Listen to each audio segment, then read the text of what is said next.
السلام علیکم ورحمۃ اللہ وبرکاتہ۔ معزز ناظرین، امید ہے آپ سبھی حضرات خیر و عافیت سے ہوں گے۔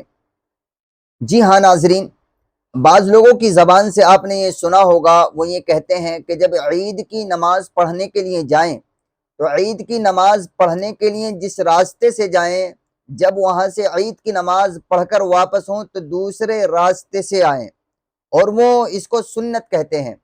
تو کیا یہ بات ٹھیک ہے؟ جی ہاں، شریعت سے بلکہ حدیث سے یہ بات ثابت ہے کہ عید کی نماز کے لیے آپ جس راستے سے جا رہے ہیں، تو جب ادھر سے واپس آئیں عید کی نماز سے فارغ ہو کر تو دوسرے راستے سے آنا چاہیے، اور یہ سنت عمل ہے، لازم اور ضروری نہیں ہے۔ ایسا نہیں ہے کہ آپ جس راستے سے گئے ہیں اگر واپس اسی راستے سے آ گئے تو کوئی آپ گناہ کے شکار ہو جائیں گے۔ نہیں، گناہ نہیں ہے، آ سکتے ہیں، لیکن بہتر سنت عمل، مسنون عمل یہی ہے جو حدیث میں ہے جناب رسول اللہ صلی اللہ علیہ وسلم کی، کہ آپ جس راستے سے عید کے لیے گئے ہیں تو اس راستے سے نہ آ کر دوسرے راستے سے آپ عید کی نماز سے فارغ ہو کر آئیں۔